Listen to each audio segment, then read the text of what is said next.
स्कूलखबर.com पे शिक्षा संवाद कार्यक्रम में आपका स्वागत है। शिक्षा किसी भी देश की नींव होती है और उस नींव को सार्थक करते हैं यहाँ के शिक्षक। आज ऐसे ही कुछ शिक्षकों के साथ हम आज बात करेंगे हमारे आज के विषय ऑनलाइन स्कूल, मजबूरी, चुनौती या विकल्प पर। आइए आज के हमारे मेहमान से रूबरू होते हैं। आज हमारे साथ हैं सबसे पहले शुभदा अयंगर जी, जो कि सीडलिंग प्रिपरेटरी स्कूल की डायरेक्टर प्रिंसिपल हैं। हमारे साथ हैं स्वाति गुप्ता मैम, जो एडवांस एकेडमी में लेक्चरर हैं और ऑनलाइन क्लासेस की इंचार्ज भी हैं। हमारे साथ में आज ओम शुक्ला जी हैं, जो कि वेदांश इंटरनेशनल स्कूल में प्रिंसिपल हैं। स्वागत है आप सभी का शिक्षा संवाद में। आज का विषय ऑनलाइन एजुकेशन, ऑनलाइन स्कूल, मजबूरी, चुनौती या विकल्प। आज हम बात करेंगे इसी विषय पर। मेरा पहला सवाल शुभदा मैडम आपसे है, ऑनलाइन एजुकेशन जब शुरू हुआ आपदा के बाद और आप प्री प्राइमरी सेक्शंस देखती हैं, तो क्या छोटे बच्चों के लिए ऑनलाइन एजुकेशन एक सार्थक कदम है अभी आज की दिशा में? सर, जैसा कि अभी आपने कहा कि स्कूली शिक्षा सबसे पहले नींव होती है बच्चों की। अब हमारे जो प्री प्राइमरी के बच्चे हैं, वो बच्चे इतने छोटे कि वो खुद के लिए तो कुछ सोच नहीं सकते हैं। हमारे पेरेंट का आज भी ये एस्पेक्ट है, दिमाग में उनके ये चीज़ है कि इतने छोटे बच्चों को क्या लगता है। तो बहुत सारे पेरेंट्स तो ये दिमाग में रख के बैठे थे कि 2 साल नहीं पढ़ेंगे तो कोई फ़र्क नहीं पड़ेगा।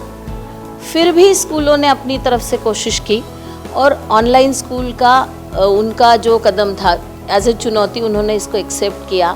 टीचर्स ने बहुत जल्दी अडेप्टेड के साथ में जूम सीखा या जो कह लीजिए गूगल मीट सीखा और क्लासेस लेना शुरू की।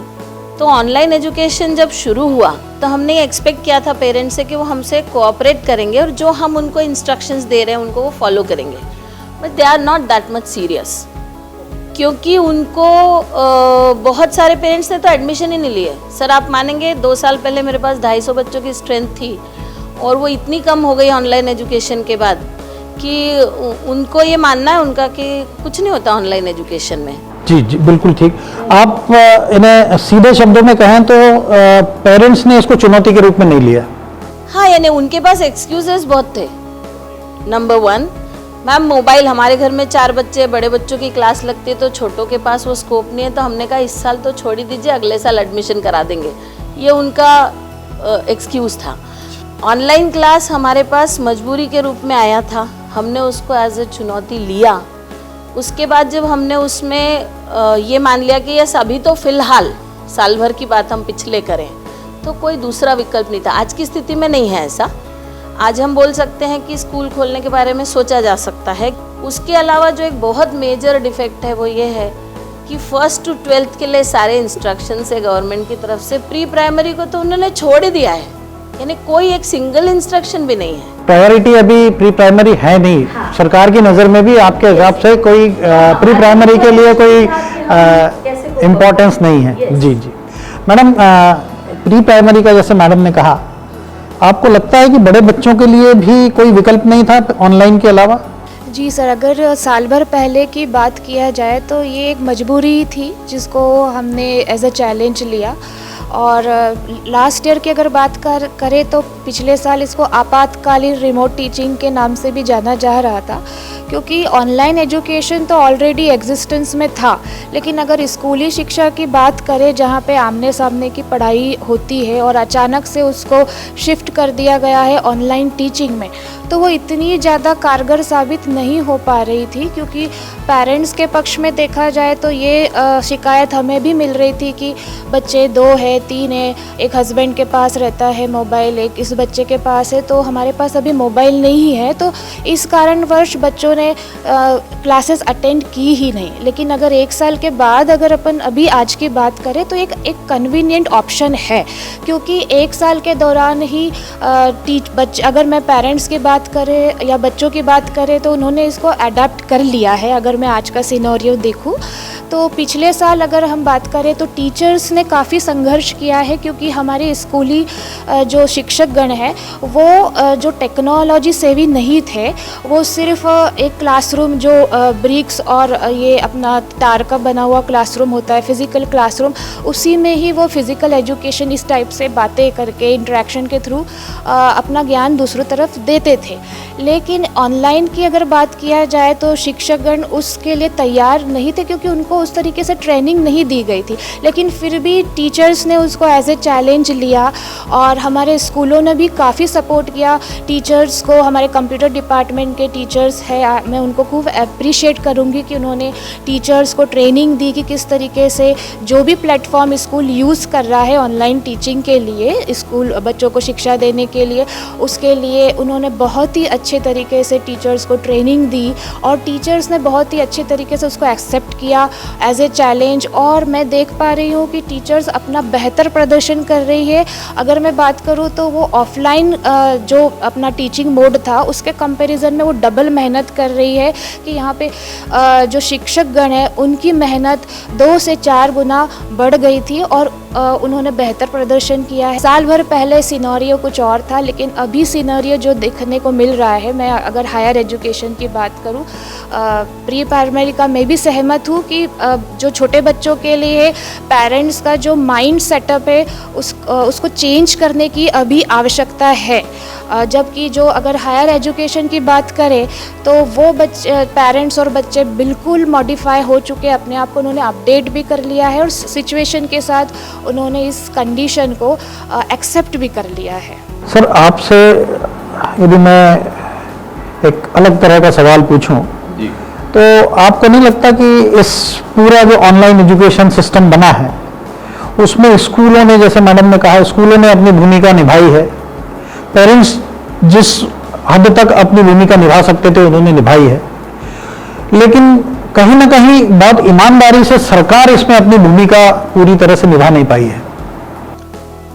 देखिए समीर जी, ऐसा है कि सरकार घोषणाएं करती है और आदेश निकालती है।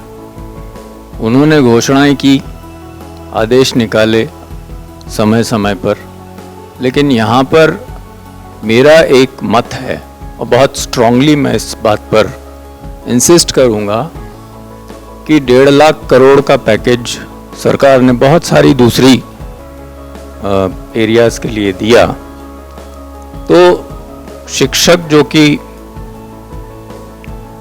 देश का निर्माता है, आने वाली पीढ़ी का निर्माता है, क्या उसके लिए उन्हें नहीं सोचना चाहिए था? ये इसीलिए मैं आपसे पूछना चाह रहा हूं सर कि क्या एजुकेशन ऑनलाइन हो या ऑफलाइन हो, सरकार के लिए ये एक सेकेंडरी चीज है, यानी प्राथमिकता पर इस एजुकेशन को हमारे देश में लिया ही नहीं जाता है?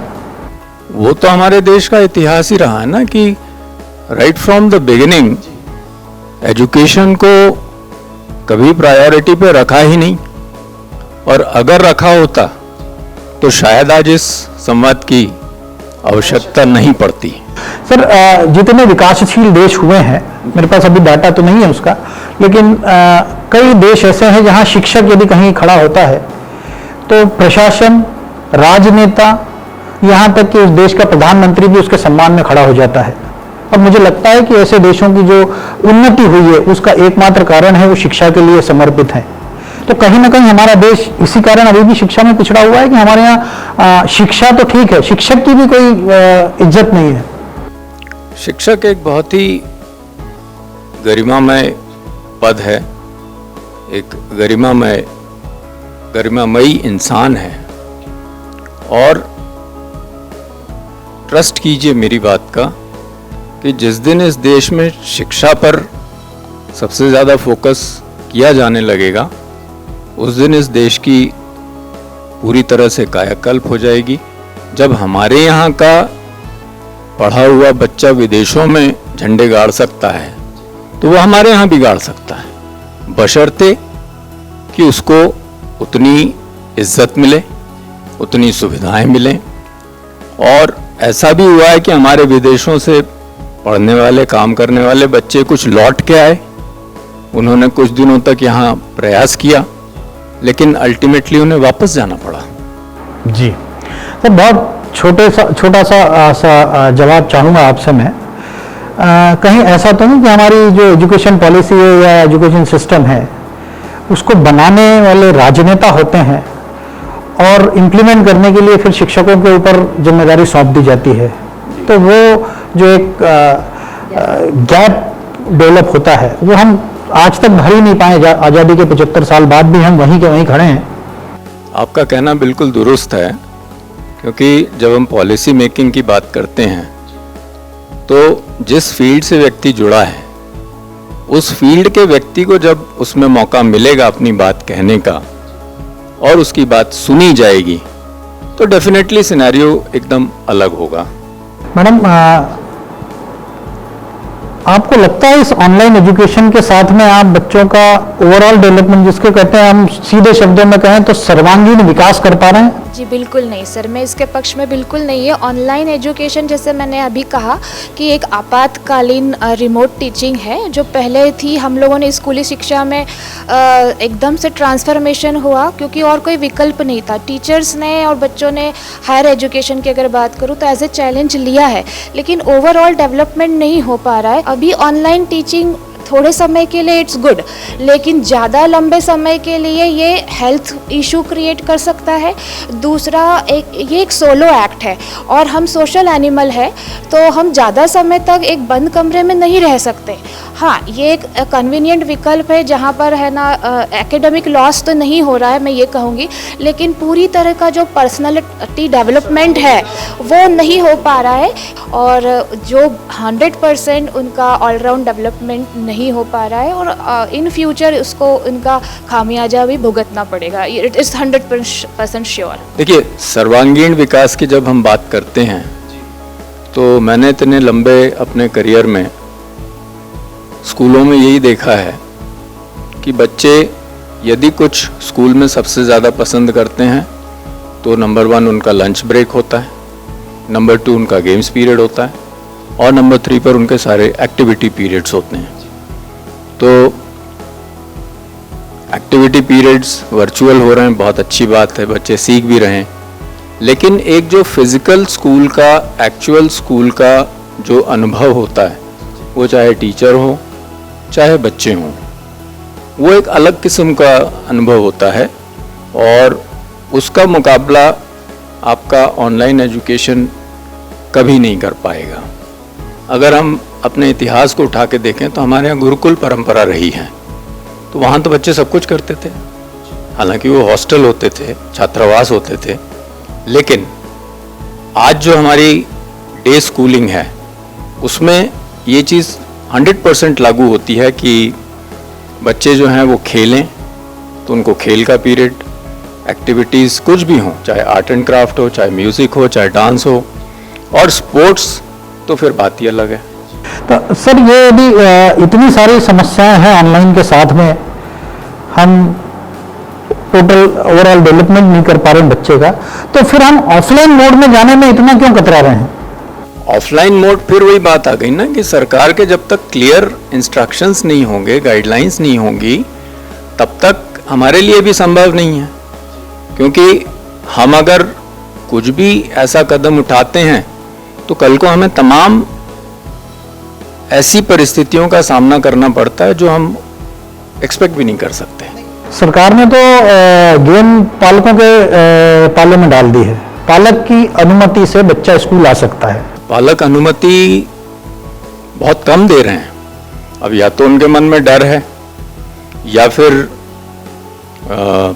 जब हम ऑफलाइन स्कूल की बात करते हैं तो पेमेंट की भी बात आती है, फीस। मेरा अगला सवाल वही था आपसे सर कि एडमिनिस्ट्रेटिव पोस्ट पे होने के बाद क्या आप ये मानते हैं कि ऑनलाइन एजुकेशन और ऑफलाइन एजुकेशन में फीस में अंतर होना चाहिए? देखिए, आपके खर्च तो वहीं के वहीं हैं, चाहे वो प्रॉपर्टी टैक्स हो, चाहे इलेक्ट्रिसिटी बिल हो, चाहे और भी अन्य खर्चे हैं। जैसे अधिकतर स्कूल्स ने बड़े बड़े लोन्स ले रखे हैं, उनके लोन्स के रिपेमेंट हैं, बसेस का अपना उनके कागजात साल दर साल आपको। सर ये तो स्कूलों की समस्या है, पालक की समस्या थोड़ी है। पालक का तो ये कहना है कि पहले बच्चा 6 घंटे स्कूल में रहता था, अब 1.5 घंटा स्कूल में रहता है या 2 घंटा स्कूल में रहता है। पहले आपकी बिल्डिंग का हम यूज करते थे, अब जब हम बिल्डिंग का यूज ही नहीं कर रहे हैं तो उसके पैसे क्यों दें? नहीं, आप मत दीजिए पैसे, लेकिन हम अपने जो इन्वेस्टमेंट्स हैं, जो हमारे खर्च हैं, वो हम कहाँ से फिर मैनेज करें, ये हमारे लिए एक चैलेंज हो जाता है। ये बात बिल्कुल सही है कि पेरेंट्स ये कह रहे हैं कि हमारा बच्चा नहीं जा रहा है तो वो बस फैसिलिटी यूज़ नहीं कर रहे हैं। अगर कोई स्कूल मेस प्रोवाइड करता है तो वो मेस की फैसिलिटी भी यूज़ नहीं कर रहे हैं, तो वो इस चीज़ का पेमेंट क्यों देंगे? लेकिन टीचर उन्हें पढ़ा तो रही है ना सर, उनको सारे सब्जेक्ट्स का नॉलेज तो दे रही है ना, उनको सारे नोट्स तो दे रही है ना, तो आप उतना तो पेमेंट कर दीजिए। ट्यूशन फीस, क्योंकि उनको ट्यूशन मिल रही है, एकेडमिक उनको पूरा स्कूल प्रोवाइड करा रहा है, तो उतना एकेडमिक फीस तो बिल्कुल नहीं। पर आपदा में ये शुरू हुआ है मैडम, आपदा में शुरू हुआ है। पहले तो बच्चा आपकी बेंच पे बैठता था, आपकी बिल्डिंग में बैठता था, आपका प्लेग्राउंड यूज करता था। अब चूंकि बच्चा हमारा सिर्फ ट्यूशन दे रहे हैं, बेंच हमारी है, इंटरनेट हमारा है, बिल्डिंग हमारी है, तो आपको नहीं लगता कि फीस में कुछ कटौती होनी चाहिए? नहीं सर, फीस मैंने अभी आपको कहा कि जो अदर एक्सपेंसेस है वो ऑलरेडी स्कूल्स ने डिडक्ट कर दिए कि आप ये मत पे कीजिए। ऑलरेडी उन्होंने, स्कूल ने अपनी तरफ से ये फ्लेक्सिबिलिटी दी है। इतना भी स्कूल कर रहा है कि आप मंथली इंस्टॉलमेंट दे दीजिए, या आपकी जैसी सहूलियत हो रही है चेक से दे दीजिए, कैश से, जैसा आप देना चाहे।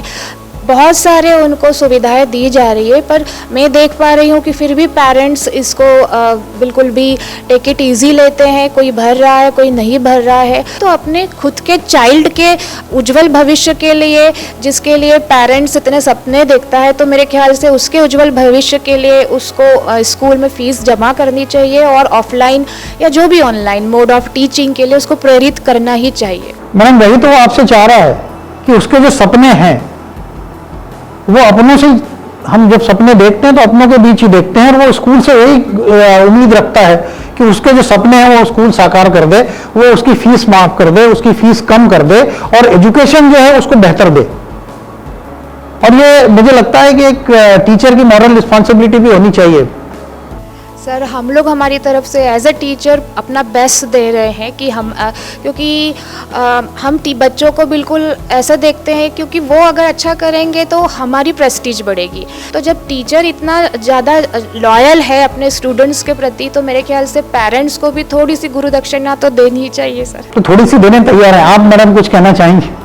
हम एज अ टीचर अपनी तरफ से पूरी कोशिश कर रहे हैं, राइट। पेरेंट्स का जो एक वो है कि फीस कम होनी चाहिए, मान लिया, लेकिन मेरी टीचर्स को मैं सैलरी कहाँ से दूंगी अगर आप मुझे पैसा नहीं देंगे? तो ओनर घर से तो देगा नहीं, पहली बात। दूसरी बात, वो कोर्स, सिलेबस, साल का पूरा सारा कुछ, और ओवरऑल डेवलपमेंट, सर जैसे अभी सर ने कहा कि एक्टिविटीज़ भी जारी हैं, सोशली उनका डेवलपमेंट हो, इसलिए हम इंटरेक्शन भी करते हैं उनसे। लोकली जैसे उनको कोई प्रॉब्लम आ रही है, यहाँ बुक नहीं मिल रही मैम, वहाँ बुक्स नहीं मिल रही है, वहाँ से कॉपी ले लें, ये भी सब गाइड कर रहे हैं। चल केवल इतना रहा है कि केवल स्कूल कैंपस में आप नहीं आ रहे हैं तो कुछ परसेंटेज में फीस कम हो सकती है, और वो की है, हर स्कूल ने अपनी तरफ से की है। सो मेरी एग्जाम्पल दूँ मेरी स्कूल का, पिछला पूरा साल हमने व्हाट्सएप पे पढ़ाया, क्योंकि हमारे पास ऑप्शन ही नहीं था, हम उतने वेल इक्विप्ड नहीं थे, और लॉकडाउन में ये टाइम भी नहीं था हमारे पास कि हम अपने आप को इक्विप्ड करें। तो हमने 1000 रुपये पूरे साल भर में फीस ली। Parents was not taking it seriously, fees नहीं ले रहे मतलब पढ़ा भी नहीं रहे, करवाया सब कुछ। लेकिन जब रिजल्ट लेने की बारी आई, मैम साल भर में केवल व्हाट्सएप तो किया, तो आप ये भी तो सोचिए कि मेरे 250 बच्चों के स्टूडेंट्स को व्हाट्सएप पे मैसेज भेजने के लिए मुझे डाटा पैक नहीं लगा। मेरी 10 टीचर्स ने जब काम किया तो उनको क्या मैंने सैलरी नहीं दी? मैंने तो साल भर सैलरी दी, इतना भी बेयर किया। इस साल भी हमने एक इंस्टॉलमेंट पूरी माफ़ कर दी है, तो भी मेरे पास एडमिशन्स कमी है, क्योंकि उसको ना वो लोग ग्रांटेड ले रहे हैं। एक्चुअली एज अ एडमिनिस्ट्रेशन अगर मैं देखती हूँ, और मुझे ये मालूम है कि मेरी फ़ीस अगर 25,000 है और मैं उसमें से कुछ हद तक कम करती हूँ, तो वो जैसे हम बार्गेन करते हैं ना, उस तरह से वो उनका एटीट्यूड है, मैम इसमें कुछ कम नहीं हो सकता। तो इन कभी कभी ऐसा लगता है कि आप टीचर्स को कितना वो करेंगे। पालक की तरफ से जो फीस की डिमांड की जा रही है कम करने की ऑनलाइन एजुकेशन के लिए, आप सब सहमत हैं इस बात से कि फीस और ऑनलाइन ये दोनों मुद्दे एक साथ क्लब नहीं? परसेंटेज में कम होना चाहिए, क्योंकि साल का कोर्स करिकुलम तो चल ही रहा है ना सर। हम कहीं कोर्स में कमी नहीं कर रहे हैं, हम कहीं अपनी ड्यूटीज में कमी नहीं कर रहे हैं। हमारे टीचर्स को हमको सैलरी देनी ही है, तो वो कहाँ से आएगी? ऑनलाइन एजुकेशन जो है मैडम, अभी स्कूल जो ऑनलाइन चले हैं वो सार्थक कदम है अभी ऑफलाइन जो मोड था उसके मुकाबले? सर जैसे प्री प्राइमरी सेगमेंट की मैं बात करूं तो बच्चे बहुत छोटे हैं। बड़े बच्चों को तो हम सोशल डिस्टेंसिंग, मास्क लगाना, हैंड वॉश ये सब सिखा सकते हैं। छोटे बच्चों को हम कितने भी इंस्ट्रक्शन दें वो उतने अवेयर नहीं हैं और पेरेंट्स उनके लिए डरते हैं। यस, मैं ये कहूँगी यहाँ उनको हम कुछ परसेंटेज में मार्क्स दे सकते हैं कि बहुत छोटे प्री प्राइमरी सेगमेंट के बच्चों के लिए दे आर अवेयर कि नहीं जाना है स्कूल में, हम घर पे, तो कम से कम हमें कोऑपरेट करें स्कूल नहीं भेजना चाहते तो। लेकिन अगर गवर्नमेंट इंस्ट्रक्शन देती है तो हम हर गाइडलाइन को यानी पूरा फॉलो करते हुए उनकी केयर करने को भी तैयार हैं। बट उस केस में अगर कुछ हो जाता है तो who will be responsible? Madam मुझे आप चूँकि थोड़े बड़े बच्चे आपके अंडर आते हैं, ऑनलाइन हम एजुकेशन दे रहे थे लास्ट ईयर और हमने ऑफलाइन मोड में एग्ज़ाम लिए हैं। कितना सही कदम है ये कि साल भर हम ऑनलाइन पढ़ाते रहे और एग्ज़ाम की बात आई तो हमने ऑफलाइन एग्ज़ाम लेनी शुरू कर दी? सर हम पहला अटेम्प्ट ले चुके हैं ऑनलाइन एग्ज़ामिनेशन का लास्ट ईयर ही, जिसका एक्सपीरियंस बहुत ही ज़्यादा ख़राब रहा। और इसमें कुछ पेरेंट्स ने आके ऑब्जेक्शन भी लिए हैं कि उनको ये पसंद नहीं आया ऑफलाइन एग्ज़ामिनेशन, क्योंकि जब उन्होंने देखा खुद अपनी आंखों के सामने, कुछ पेरेंट्स मतलब लॉयल भी रहते हैं एजुकेशन को लेके। उन्होंने खुद ने आके ये कंप्लेन भी की कि मैम ये लड़का मेरा खुद ही बुक में से चीटिंग कर रहा था जब आप एग्ज़ाम मोड में थे, बुक में से देख रहा था, साइड में उसने मोबाइल चालू कर लिया था, उसमें से आंसर देख रहा था, और किसी थर्ड पर्सन जो है वो भी उसको आंसर डिक्टेट कर दे, वहाँ से साइड में कर दे। तो ये एक जो है इनजस्टिस है उन बच्चों के साथ में जो क्रीम लेवल पे है, जो वाकई में मेहनत करते हैं। तो वो इनजस्टिस को कम करने के लिए या हटाने के लिए ऑफलाइन मोड ऑफ एग्ज़ामिनेशन मैं समझती हूँ कि अच्छी चीज़ है, क्योंकि हम बच्चे को पढ़ाते हैं फ्यूचर लेवल के लिए कि वो लाइफ में चैलेंजेस को फेस कर सके, राइट। लेकिन अगर वो उनका अगर एग्ज़ामिनेशन ऐसे कंडक्ट की जाएगी ऑनलाइन मोड में तो वो क्या एसेस होंगे उन नहीं, पर ऑनलाइन एजुकेशन और ऑफलाइन एग्ज़ाम ये कितना सही है ये मेरा कंसर्न है बस। सर हमारे पास में कोई चॉइस नहीं है तो ये हमें करना ही नहीं, आप ऑनलाइन जैसी एग्ज़ाम ले रहे हैं, अब तो ओपन बुक का ज़माना आ गया है। ओपन बुक रखा है सर, लेकिन कुछ हद तक जो हमें बच्चों को टेस्टिंग करनी रहती है, एवरी काइंड ऑफ मतलब क्लास में हर तरह का कैटेगरी का बच्चा होगा। अगर आप ओपन कर देंगे तो भी आप डिफ्रेंशिएट नहीं कर पाएंगे कि कौन सा बच्चा बेहतर है, कौन सा कम है, कौन सा बिलो एवरेज है। तो ऑफलाइन मोड ऑफ जो है एग्ज़ामिनेशन मेरे ख्याल से अब उसकी तरफ हमें जाना चाहिए। सर जैसा मैडम ने कहा ऑफलाइन एग्ज़ाम तो उनके हिसाब से ज़रूरी है, आपको नहीं लगता कि ऑफलाइन स्कूल भी उतना ही ज़रूरी है जितनी ऑफलाइन एग्ज़ाम ज़रूरी है? और 15 महीने हो गए सर, 15 महीने में आज भी हम लोग ऑफलाइन स्कूल के लिए स्ट्रगल कर रहे हैं, अभी भी हम ऑप्शंस ढूंढ रहे हैं। देखिए, मैंने पहले भी कहा कि जो चीज़ रियल होती है वो रियल होती है, वर्चुअल होता है, तो दोनों का कोई कंपैरिजन नहीं है। और कुल मिलाकर के यदि हम कंक्लूजन की बात करें तो ऑफलाइन एजुकेशन, ऑफलाइन स्कूलिंग जितनी जल्दी शुरू होगी उतना समाज के हित में होगा। और सरकार कुछ ऐसी नीतियां बनाए, जैसा मैडम ने भी कहा कि जो भी गाइडलाइंस वो हमें देंगे, जो भी प्रोटोकॉल्स हमें फॉलो करने पड़ेंगे हम लोग करेंगे। लेकिन ऑफलाइन स्कूल जितना जल्दी शुरू होगा उतना समाज के हित में होगा। और सच तो ये है कि यदि आप बच्चों से पूछें 10 में से 10 बच्चे बोलेंगे हाँ हम स्कूल जाना चाहते हैं। पेरेंट्स अलाउ नहीं करेंगे। अब देखिए क्या है कि बच्चे जो हैं, हम बच्चों को दोष नहीं दे सकते, बच्चे तो पेरेंट्स के पीछे हैं। जब तक कि वो अपने पैरों पर नहीं खड़े हो जाते हैं तब तक वो बच्चे जो हैं वो पेरेंट्स के पीछे हैं। और ऐसी परिस्थिति में मेरे ख्याल से पेरेंट्स को समझना चाहिए, अपनी अवेयरनेस दिखानी चाहिए और पेरेंट्स को एजुकेशन, ओवरऑल एजुकेशन के सपोर्ट में खड़े होना चाहिए। जी सर, इसी से जुड़ा एक सवाल है कि पहले आप देखें कुछ साल पहले जब स्कूलों ने स्मार्ट बोर्ड और कुछ ऑनलाइन कक्षाएं जब चालू की तो पेरेंट्स दुगनी फीस देकर के वहाँ अपने बच्चों को एनरोल करवा रहे थे। हाँ, वो एक समय का परिवर्तन देखिए, जब ऑनलाइन एजुकेशन की बात आई तो वही पेरेंट्स इससे कतराने लगे और फीस की बात करने लगे कि फीस कम देनी है। क्या मेजर फर्क आया पिछले 5 सालों में कि तब हम लोग डबल फीस देने तैयार थे ऑनलाइन एजुकेशन के लिए या स्मार्ट क्लासेस के लिए, और आज जब समय की मांग है तब हम उसमें सौदेबाजी करने लगे। मैं थोड़ा सा विषय से हट के बात करूंगा कि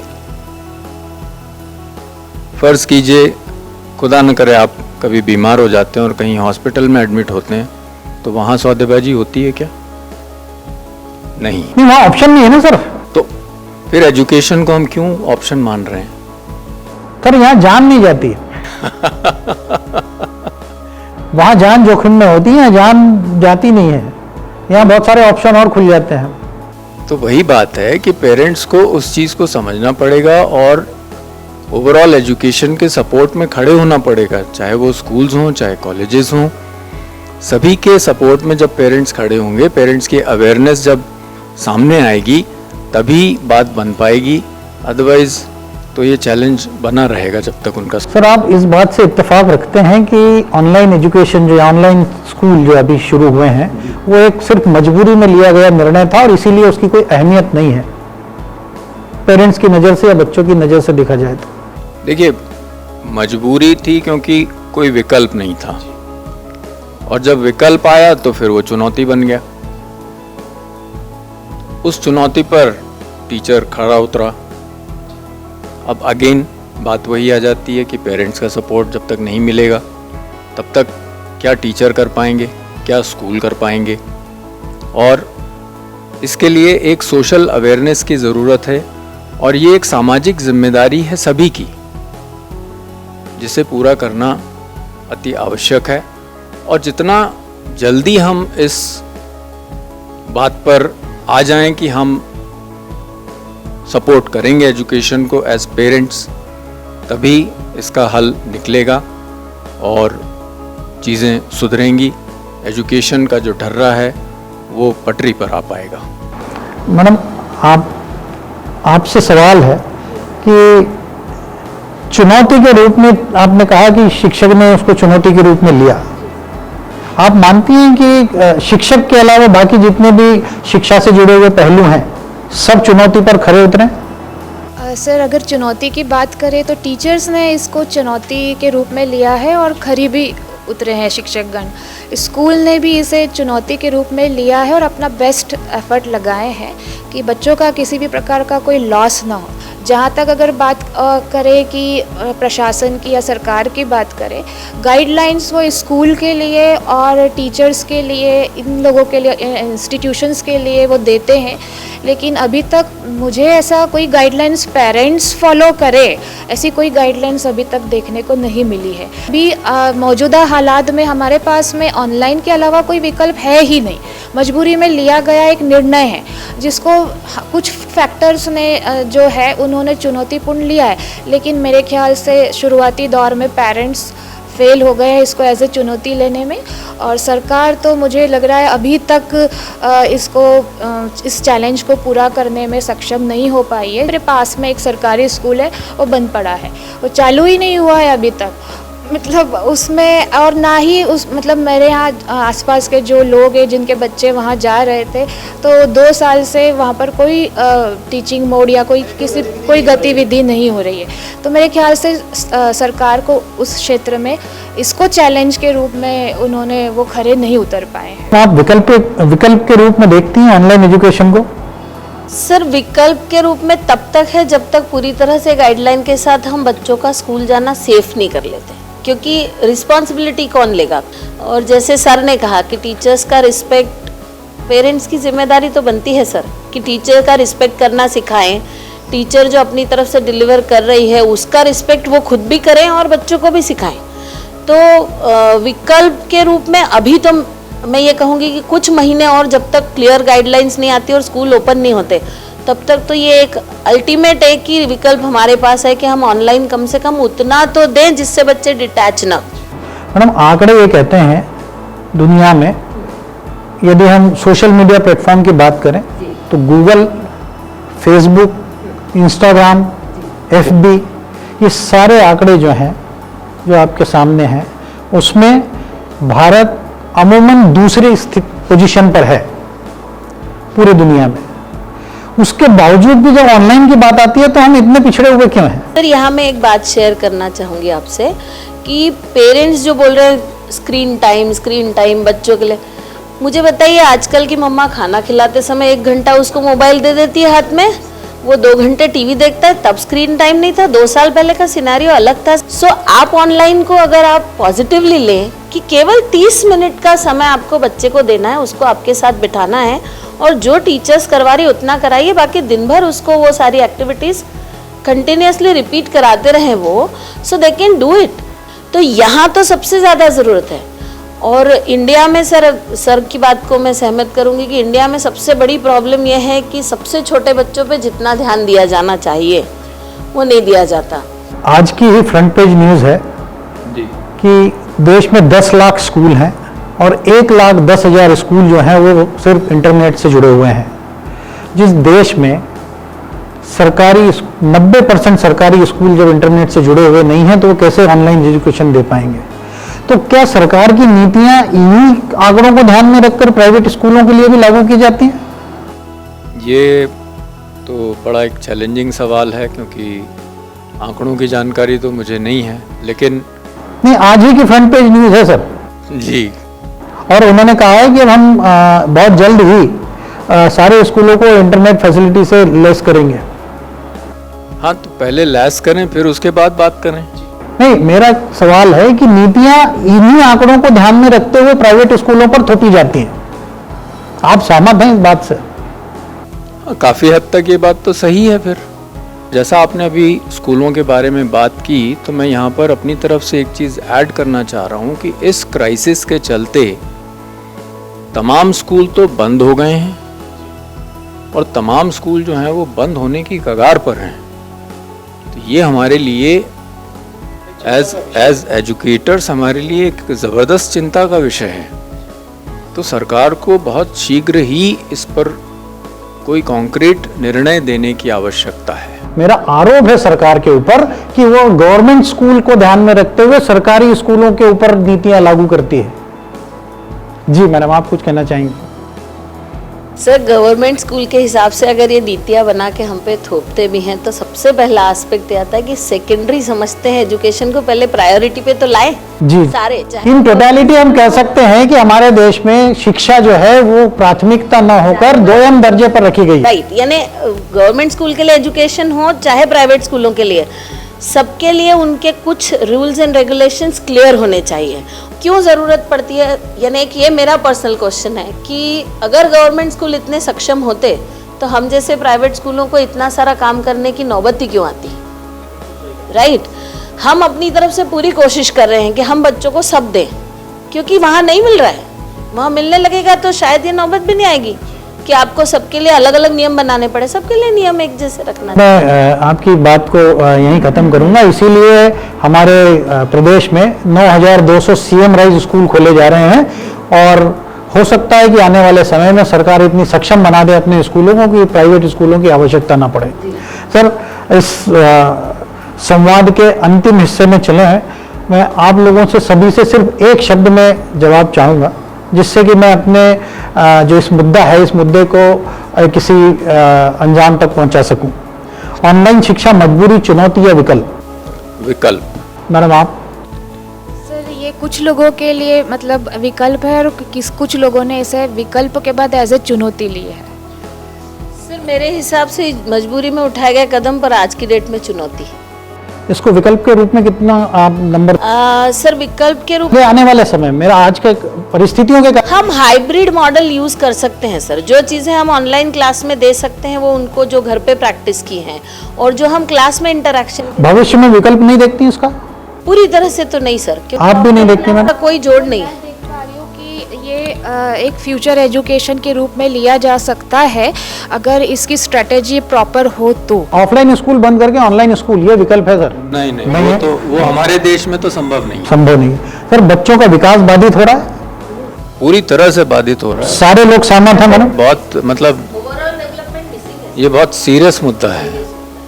ऑनलाइन एजुकेशन के साथ क्या हम वो उपलब्धि हासिल कर लेंगे जो ऑफलाइन एजुकेशन में कर पा रहे थे? बिल्कुल नहीं। वो रिस्पेक्ट जो हमें ऑफलाइन एजुकेशन में मिलता है वो रिस्पेक्ट तो ऑनलाइन एजुकेशन में कतई नहीं मिल पाएगा। प्राथमिकता online education, offline education?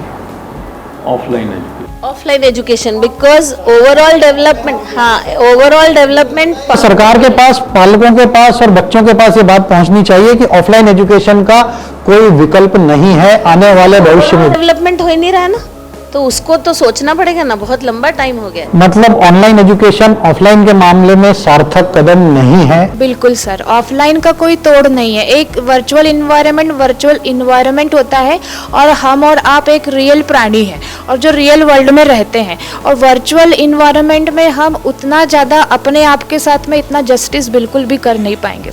Sir online education को चालू रखते हुए ऑफलाइन को बंद करके ऑनलाइन चालू रखना कितने दिन तक और हम देखते हैं कि बच्चों के विकास के लिए या ओवरऑल शिक्षा के लिए एक सही कदम है?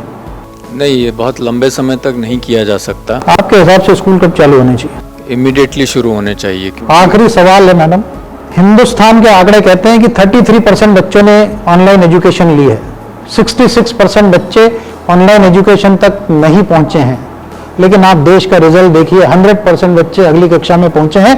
कितना सही कदम है शिक्षा के लिए ये बिल्कुल सही कदम नहीं है और इसके लॉन्ग टर्म इम्पैक्ट्स आपको देखने को मिलेंगे। जब ये बच्चे आगे जीवन में कहीं कंपटीशन में जाएंगे या कहीं इंटरव्यू देने जाएंगे, और इसका मैं सबसे अच्छा एग्जांपल दूंगा कि इन सभी बच्चों को डिफेंस सर्विसेज के एसएसबी में ज़रूर भेजना चाहिए। जो वो 5 दिन का होता है उसमें पूरा ऐसा एनालिसिस होता है, ऊपर से सिंगल बाल से लगा करके और पैर के नाखून तक का, कि आप बच ही नहीं सकते। चलिए, बहुत बहुत धन्यवाद सर आपका। ऑनलाइन एजुकेशन मजबूरी, चुनौती या विकल्प, इस पर जब हम बात कर रहे थे तो मुझे ऐसा लगता है कि ये मजबूरी में लिया गया निर्णय चुनौती के रूप में स्वीकार किया गया, लेकिन इसका कोई विकल्प नहीं है। हमको ऑनलाइन के बदले ऑफलाइन मोड में जितनी जल्दी हो सके शिफ्ट होना पड़ेगा और वही हमारे शिक्षा का भविष्य है। बहुत बहुत धन्यवाद, थैंक यू सो मच। शिक्षा संवाद के आज के एपिसोड में आपने देखा ऑनलाइन एजुकेशन न तो विकल्प बन पाया है आज, और न ही इसको चुनौती के रूप में कई जो घटक हैं शिक्षा के उन्होंने लिया है। तो मेरे आज के जो विषय है उससे यदि हम बात करें तो कहीं ना कहीं हम इस नतीजे पर पहुंचे हैं कि ऑनलाइन एजुकेशन अब जितनी जल्दी हो सके उसको ऑफलाइन मोड में बदलने की आवश्यकता है। आज हमारे साथ आप इस शो में बने रहे, उसके लिए धन्यवाद। हमारा schoolkhabar.com चैनल आप सब्सक्राइब करिए और आने वाले एपिसोड देखने के लिए इसको लाइक जरूर करिएगा। धन्यवाद।